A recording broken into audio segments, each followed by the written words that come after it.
The Perks of Being a Wallflower, page 115. What's wrong? She asked. Did that hurt? I shook my head. It felt good, actually. I didn't know what was wrong. I'm sorry. I didn't mean to. No, don't be sorry, I said. But I feel bad, she said. Please don't feel bad. It was nice, I said. I was starting to get really upset. You're not ready? She asked. I nodded. But that wasn't it. I didn't know what it was.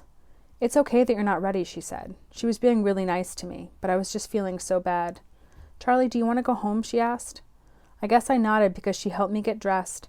Then she put on her shirt, and I wanted to kick myself for being such a baby because I loved Sam, and we were together, and I was ruining it. Just terrible. I felt so terrible. She took me outside. Do you need a ride? She asked. I had my father's car. I wasn't drunk. She looked really worried. No, thanks. Charlie, I'm not going to let you drive like this. I'm sorry, I'll walk then, I said.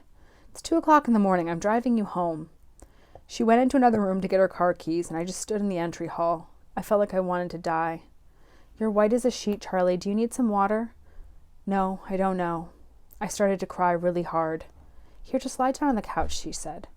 She laid me down on the couch. She brought me a damp washcloth and put it on my forehead. You can sleep here tonight, okay? Okay. Just calm down, take deep breaths. I did what she told me to do. And just before I fell asleep, I said something. I can't do that anymore. I'm sorry, I said. It's okay, Charlie, just go to sleep, Sam said. But I wasn't talking to Sam anymore. I was talking to somebody else. When I fell asleep, I had this dream. My brother and sister and I were watching television with my Aunt Helen. Everything was in slow motion. The sound was thick, and she was doing what Sam was doing. That's when I woke up. I didn't know what the hell was going on. Sam and Patrick were standing over me. Patrick asked if I wanted some breakfast. I guess I nodded. We went and ate. Sam still looked worried. Patrick looked normal. We had bacon and eggs with their parents, and everyone made small talk. I don't know why I'm telling you about the bacon and eggs. It's not important. It's not important at all. Mary Elizabeth and everyone came over, and while Sam's mom was busy checking everything twice, we all walked to the driveway. Sam and Patrick's parents got in the van. Patrick got in the driver's seat of Sam's pickup truck, telling everyone he'd see them in a couple of days. Then Sam hugged everybody and said goodbye. Since she was coming back for a few days at the end of the summer, it was more of a see ya than a goodbye. I was last. Sam walked up and held me for a long time. Finally, she whispered in my ear. She said a lot of wonderful things about how it was okay that I wasn't ready last night, and how she would miss me, and she wanted me to take care of myself while she was gone. You're my best friend, was all I could say in return. She smiled and kissed my cheek, and for a moment the bad part of last night disappeared. But it still felt like a goodbye rather than a see ya. The thing was, I didn't cry. I don't know what I felt. Finally, Sam climbed into her pickup, and Patrick started it, and a great song was playing, and everyone smiled, including me, but I wasn't there anymore. Are you okay, Charlie? Mary Elizabeth asked. I was starting to look bad again because she looked worried. I'm fine, I'm just tired, I lied. I got in my dad's car and drove away. And I could hear all these songs on the radio, but the radio wasn't on. And when I got in the driveway, I think I forgot to turn off the car. I just went to the couch in my family's room where the TV is, and I could see the TV shows, but the TV wasn't on. I don't know what's wrong with me. It's like all I can do is keep writing this gibberish to keep from breaking apart. Sam is gone, and Patrick won't be home for a few days. And I just couldn't talk with Mary Elizabeth or anyone else, or my brother or anyone in my family, except maybe my Aunt Helen. But she's gone.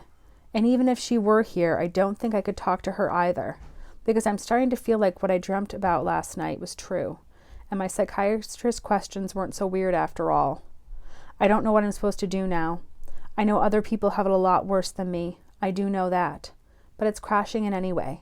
I just can't stop thinking about that little kid eating French fries with his mom in the shopping mall, and he's going to grow up to hit my sister. I'd do anything not to think that. I know I'm thinking too fast again, and it's all in my head, like the trance, but it's there and it won't go away. I just keep seeing him, and he keeps hitting my sister, and he won't stop, and I want him to stop, because he doesn't mean it, but he doesn't listen, and I don't know what to do. I'm sorry I have to stop this letter now. But first, I want to thank you for being one of those people who listens and understands and doesn't try to sleep with people even though they could have. I really mean it. And I'm sorry I've put you through all of this when you don't even know who I am. And we've never met in person, and I can't tell you who I am because I promised to keep all those little secrets. I just don't want you to think that I picked your name out of the phone book. It would kill me if you thought that. So please believe me that when I tell you I felt terrible after Michael died. And I saw this girl in class who didn't notice me, and she talked about you to a friend of hers. And even though I didn't know you, I felt like I did because you sounded like such a good person. The kind of person who wouldn't mind receiving letters from a kid. The kind of person who would understand how they were better than a diary because there is communion and a diary can be found. I just don't want you to worry about me or think that you've met me or waste your time anymore. I'm so sorry that I wasted your time because you really do mean a lot to me. And I hope you have a nice life because I think you really deserve it. I really do. I hope you do. Okay then. Goodbye. Love always, Charlie.